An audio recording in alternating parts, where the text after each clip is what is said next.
Savoir et comprendre les plus récentes nouvelles qui nous touchent. Tout savoir en 24 minutes. On fait le tour des unes de presse avec Cybèle Olivier. Salut Cybèle. Salut Alexandre. Évidemment, c'est pas une surprise, hein? La majorité des journaux aujourd'hui titrent le départ de Joe Biden. Je te lis quelques titres. Il y a le Journal de Montréal, Biden jette l'éponge. Le Devoir, la Presse ont presque le même titre. Biden cède la place ou Biden cède sa place. On en parle en France, on en parle en Australie. Donc, les journaux et le monde est tourné maintenant vers les États-Unis. Puis comme tu le disais d'entrée de jeu, c'est une actualité qui est vraiment bouillante aux élections américaines, dans les États-Unis au complet. Donc, tout le monde est rivé là-dessus complètement. Alors, je vous rappelle que le président Joe Biden a pris la décision de se retirer de la course à la présidence. Il a dit qu'en fait, qu'il pensait que c'était dans l'intérêt de son parti et du pays qui se retire de la course et qu'il se concentre uniquement sur l'exercice de ses fonctions de président jusqu'à la fin de son mandat. Donc, en fait, Biden, ce qu'on comprend de tout ça, c'est qu'il a finalement succombé à la pression qui est de plus en plus intense depuis le fameux débat du 27 juin dernier. On en a beaucoup parlé. On n'a pas arrêté de le répéter, mais c'est vrai que ça a fait une mauvaise presse énormément. Alors, à partir de ce moment-là, il a commencé à perdre un peu tout le monde autour de lui. Les sondages se sont retournés contre lui. Des donateurs l'ont lâché. Et il y a eu un article aussi mentionnant George Clooney dans le New York Times. Et à partir de ce moment-là, tranquillement, il a commencé à perdre des appuis de figures publiques qui viennent chercher l'électorat aussi. Donc, ça allait pas bien, perte d'appui du côté de Nancy Pelosi, Adam Schiff, Barack Obama. Donc, j'imagine que c'était une des décisions, pas j'imagine juste moi, mais de ce que je comprends, c'est vraiment une de ses décisions les plus difficiles de sa carrière et qu'il l'a fait à contre-cœur parce que simplement, Alexandre, il n'y avait plus le choix du tout. Ah ouais, c'est carrément gênant, on va se le dire, là. C'est la bonne décision, je crois, mais pour Joe Biden, tu t'accroches autant, tu t'accroches jusqu'à ce que tes ongles ils grincent là, sur la surface. Tu t'accroches au bout. Puis là, au moment où tu dis hey, tout ce qui pourrait m'enlever de là, c'est un problème de santé, tu dis ça, tu pognes un problème de santé, tu t'isoles quelques jours, tu dis OK, c'est fini, je m'en vais. Le monde a dû y parler dans le casque, hein, s'il vous plaît. Là, ce qu'on entend dans les jeux de coulisses là, jusqu'ici, parce que faut comprendre que c'est vraiment pas hermétique en l'entourage de Joe Biden depuis le dernier débat. Il y a toutes sortes de bruits, de rumeurs qui filtrent de là, des informations, des gens qui parlent à la presse. Puis encore une fois, les infos qu'on entend, c'est que ce serait la famille immédiate de Joe Biden qui aurait réussi à le convaincre. On parle de son frère qui se serait déplacé pour aller y parler dans le casque et dire « Hey là, Joe, ça va faire. Va-t'en. » Puis à l'inverse, sa famille aussi qui disait que Joe Biden se sentait trahi, aussi sentant que les gens autour de lui sont en train de le pousser dehors, donc il serait en colère. Et c'est peut-être ça qui expliquerait aussi qu'il ne s'est pas encore présenté à la nation, qu'il n'a pas encore parlé. Est-ce que c'est ça? Est-ce que c'est le COVID? Mais cette colère-là, puis ce côté-là de trahison, peut-être que là, ça lui prend quelques instants pour se remettre de ces émotions-là. Il y a Donald Trump qui a aussi réagi en entrevue à NBC, qui, en fait, vous ne serez pas étonné d'entendre qu'il a dit que Biden était de loin le pire président de l'histoire des États-Unis, qu'il n'y a jamais de président qui a causé autant de dégâts. Et quand on a demandé s'il était surpris de l'annonce de Joe Biden, Trump a déclaré qu'il n'aurait jamais dû être là en premier lieu. Donc ça, c'est pour la réaction du candidat à la course du côté républicain. Mais ils n'ont pas l'air contents, je vais te le dire. Ça, c'est peut-être l'élément le plus révélateur, c'est que du côté des républicains, du côté même des gens de la presse qui commentent tout ça, Fox News, etc. Ils ont perdu un adversaire qu'ils considèrent facile. Ben, c'est vraiment ça. C'est vraiment ça l'impression que ça donne, là, tout d'un coup. Là. Il arrêtait pas de dire, il est pourri, Joe, il est pourri. Là, il s'en va. Comment ça, il s'en va? Quelle trahison pour les démocrates. C'est une honte. On ne peut pas faire ça. Là, ils sont pas contents. Il arrête pas de dire que ce gars-là, il est pourri, c'est un vendu, c'est un ci, c'est un ça. Mais quand il s'en va, là, soudainement, on est vraiment triste de le perdre. Mais il essaie peut-être de se réapproprier aussi les projecteurs médiatiques pour se dire, bon, on va essayer de ramener l'attention de notre côté parce que là, on se lance la balle. Là, c'était le président, Donald Trump qui était donc sous les feux des projecteurs depuis la tentative d'assassinat. Là, Joe Biden démissionne, donc les projecteurs sont de l'autre côté. Donc, est-ce qu'on n'essaie pas de rapporter la balle de notre bord pour reprendre contrôle de tout ça? Mais c'est vrai que c'est un peu particulier que là, tout d'un coup, il soit triste quasiment de voir le président Joe Biden quitter la course. Ben, c'est surtout que, tu sais, faut comprendre que là, oui, tout le monde se tire la couverte là, depuis le début. Là. L'attention médiatique, c'est soit l'âge de Biden ou l'assassinat de Trump. C'était les deux choses là, qui ont fait changer le focus de la campagne. Mais maintenant que Joe Biden s'en va, là, c'est parce qu'il reste plus 2 vieux monsieur dans la campagne, il en reste un. Donald Trump, s'il est élu là, va devenir le président le plus vieux de l'histoire à rentrer en poste. Joe Biden, quand il est entré à la présidence, il était plus jeune que Trump l'est en ce moment. Il va battre un record. Puis Donald Trump, là, je veux juste qu'on le répète, il avait pas l'air si vieux parce qu'on le comparait avec un homme qui est à bout de ressources. Joe Biden était fini, usé à la corde comme gars. C'est triste, mais l'âge, c'est inévitable. Maintenant, tu peux pas combattre la marche du temps. Puis ça paraissait beaucoup. Là, maintenant qu'il n'y a plus de Joe Biden, t'amènes Kamala Harris, t'amènes Gavin Newsom, t'amènes Pete Buttigieg, t'amènes qui que ce soit chez les démocrates qui est plus jeune maintenant. Il reste un vieux monsieur dans la salle. Mm-hmm. Sur scène, pendant le prochain débat, le seul vieux qui va radoter des niaiseries puis parler de requins, de batteries, de MIT, de délices avant qui font que les baleines viennent s'échouer ces plages. J'ai l'air de dire n'importe quoi, mais je rapporte essentiellement des morceaux de discours de Donald Trump. Ouais, je dis n'importe quoi. Ouais. C'est des morceaux de discours de Donald Trump qui sont complètement incohérents. Il en fait tout le temps de ça. Ça, c'est rapporté par la presse un peu. Mais c'était toujours pire du côté de Biden. Mais comme on disait, la dernière fois qu'on en parlait, le vérificateur des faits qui était pas capable de maintenir le rythme de vérification, ça, c'est quand même Daniel Dale de CNN est incapable de suivre le nombre de mensonges de M. Trump. Mais c'est pas juste les mensonges, c'est surtout le fait qu'il soit vieux et incohérent. Oui, la confusion dans ce qu'il dit. Il y en a tout le temps, il se trompe de nom. Il y a de la misère en maudit, lui aussi. Ouais. C'est juste que c'était toujours pire avec Biden. Là, il n'y a plus un modèle pire que lui. Fait que c'est qui va être scruté à la loupe pour son âge?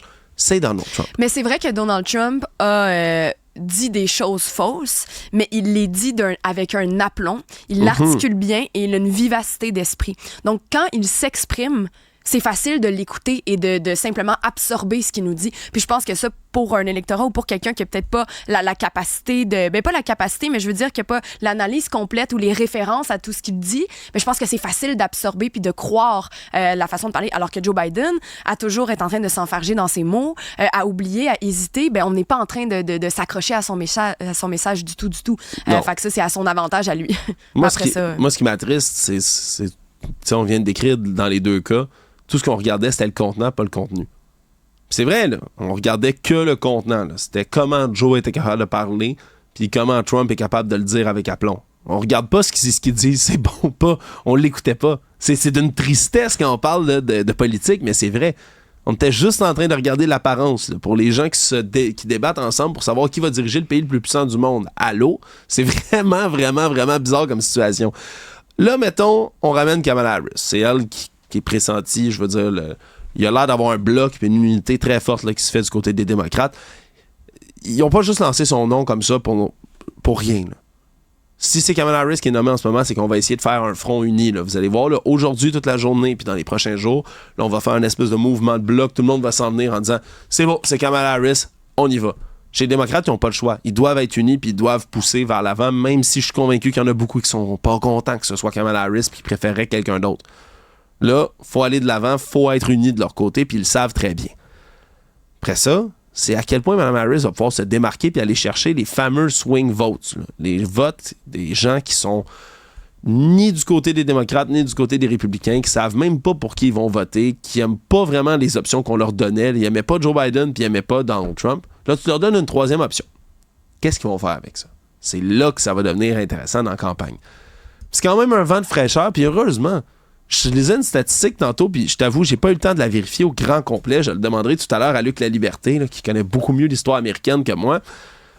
Quelqu'un qui écrivait, depuis 1976, il n'y a pas eu une seule élection, à part celle-ci qui va le devenir, où il n'y avait pas un des noms de famille suivants sur le ticket. Quand je dis le ticket, c'est président et vice-président ensemble.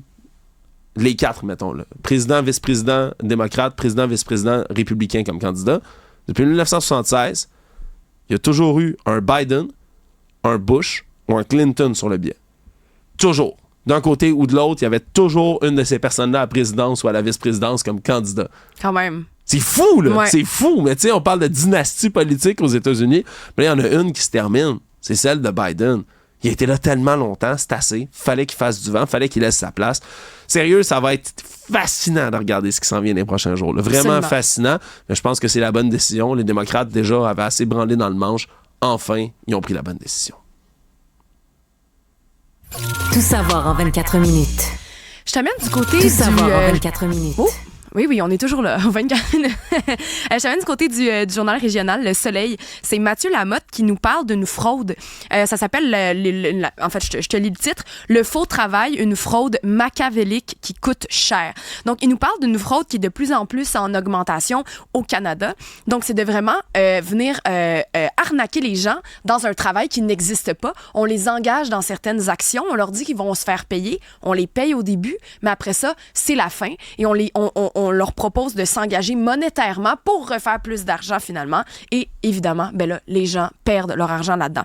Donc, il nous raconte l'histoire d'un couple. C'est Christian Bruno et sa conjointe Marie-Claude Brûlé qui ont perdu finalement 33 000 $ dans cette arnaque-là.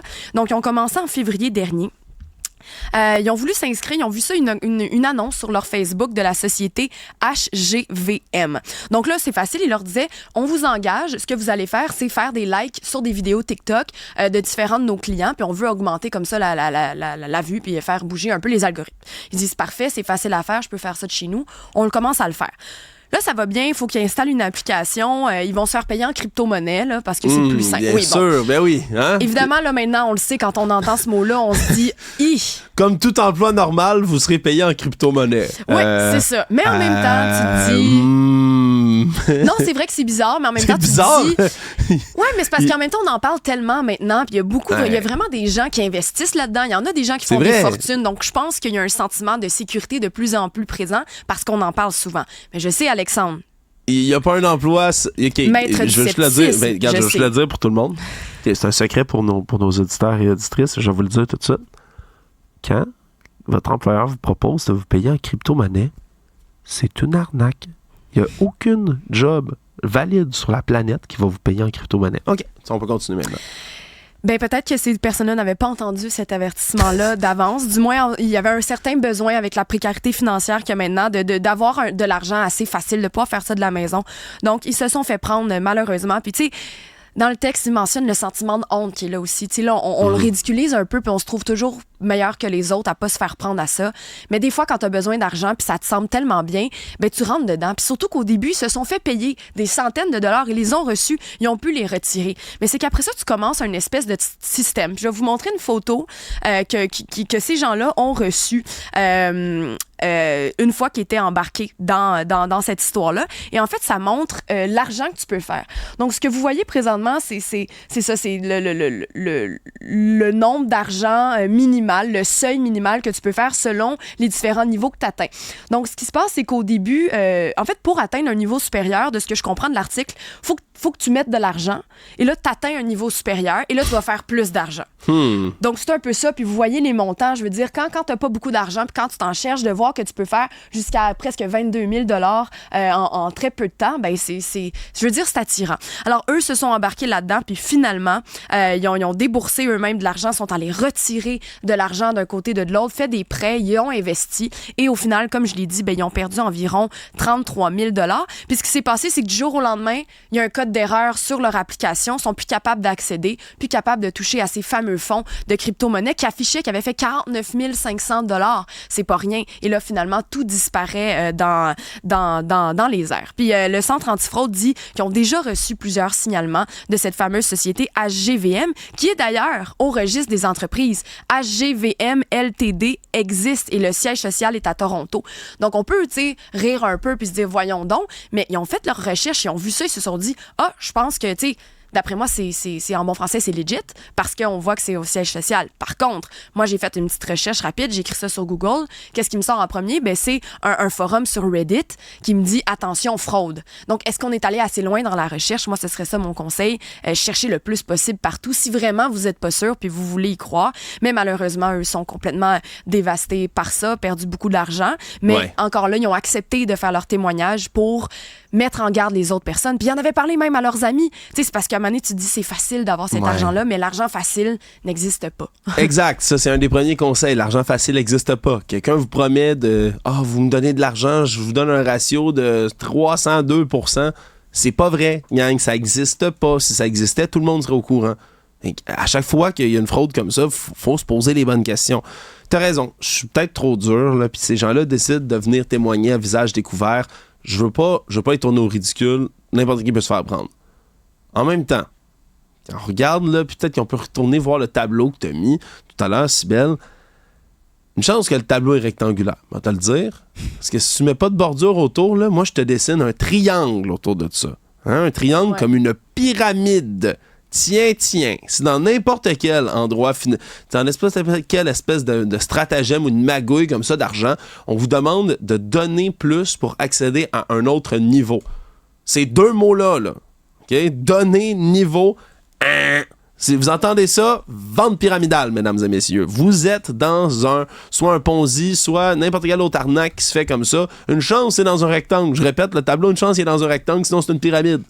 Ça n'existe pas de l'argent facile. Ça n'existe pas un remède miracle à tout. Ça n'existe pas toutes ces choses-là. Puis pourtant, c'est ce qu'on va toujours promettre quand on essaie de vous arnaquer. C'est trop facile, méfiez-vous.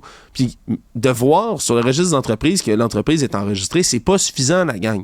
Je pourrais me partir une entreprise. C'est avant midi, là, je pourrais décider de commencer à faire les démarches pour partir la Moranville & Co., compagnie de marchandage de ma voix en extrait audio. Tiens, je me prends une compagnie, puis je peux l'avoir, puis le siège social peut être dans mon sous-sol. N'importe qui peut faire ça. Ça veut pas dire que c'est une vraie entreprise. C'est enregistré, ça veut pas donner plus de légitimité à la chose. C'est comme aux États-Unis, il y a plein de monde qui vendent des remèdes miracles de n'importe quoi, d'extrait d'huile de serpent, puis ils disent « Ouais, mais vous savez, on a été approuvé par la Food and Drug Administration, la FDA. » Non. Ils ont demandé un certificat. C'est ça. Puis là, le monde, ils se mettent à dire « Ouais, vous voyez, on est enregistré avec la FDA. » Ils approuvent pas leurs produits. Ils sont enregistrés auprès de la Food and Drug Administration comme toutes les entreprises qui font des produits. Faut faire attention aux mots qui sont utilisés quand on vient nous parler. Donc, de voir qu'il y a des nouvelles arnaques comme ça, ben c'est toujours triste. C'est toujours plate pour les gens aussi qui se font prendre et qui perdent des fortunes dans des arnaques comme celle-là. C'est sûr que c'est honteux. Là. Il y a un sentiment de merde, je me suis fait pincer. Ouais, c'est ça, tu te trouves niaiseux. Là. Ben absolument. Je me trouve vrai niaiseux aussi là, dans cette situation-là. Ouais. C'est difficile, puis des fois, tu le vois pas venir, comme tu le disais, quand tu as besoin d'argent. Maintenant, faites attention. Je suis sincèrement effaré de voir qu'il y a des arnaqueurs qui sont capables de faire travailler du monde pour eux maintenant. Là. Ils font travailler, les gens mettent des heures et des heures et des heures, puis ils se font en plus arnaquer au travers de tout ça. Wow! Sérieusement, les fraudeurs sont encore plus brillants, sont encore plus actifs que je pensais, puis sérieusement, ça, c'est un peu inquiétant. Tout savoir en 24 minutes.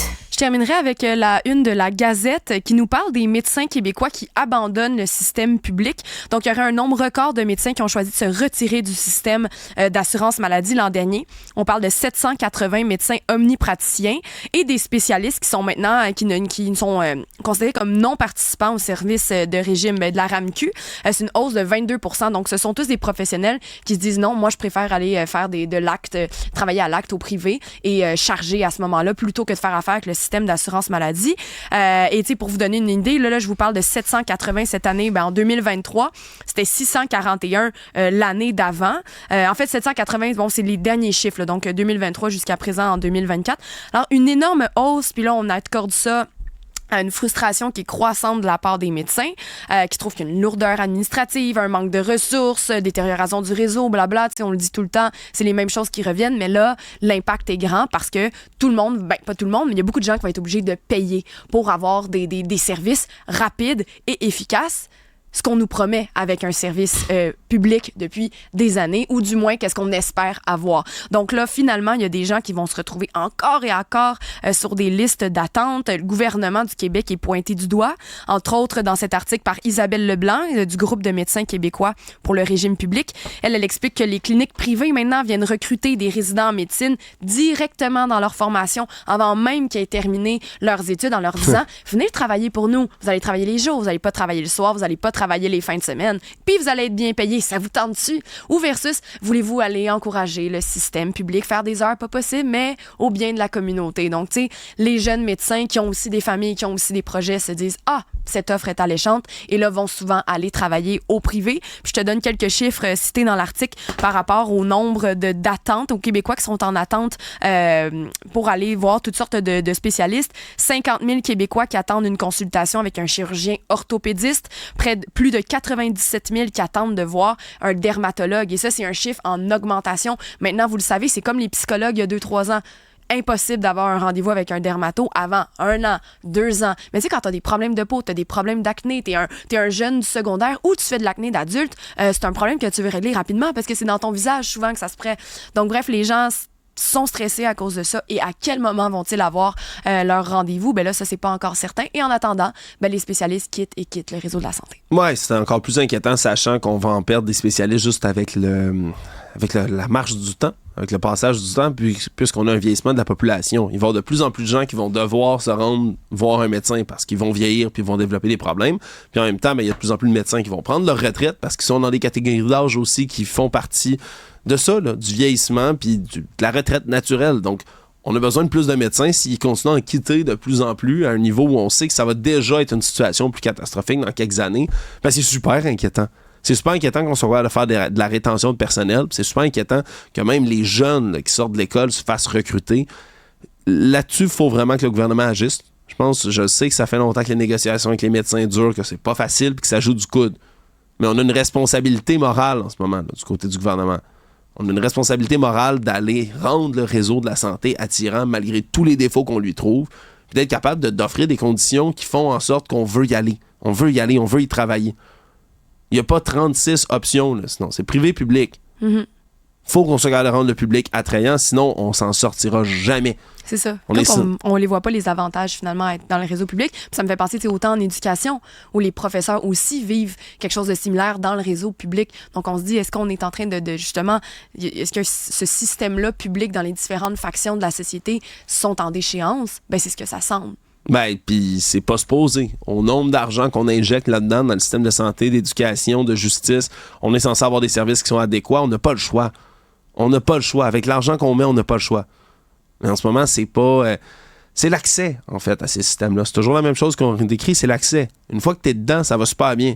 Mais rentrer dans le système, c'est difficile. Ouais, va vraiment falloir rendre ça plus attrayant parce que sinon, si on perd tous nos médecins, peu importe là, à quel point on veut changer notre réseau de la santé, s'il n'y a personne pour prendre des décisions et soigner des gens, on n'ira pas loin. Cybèle, un gros merci. Merci.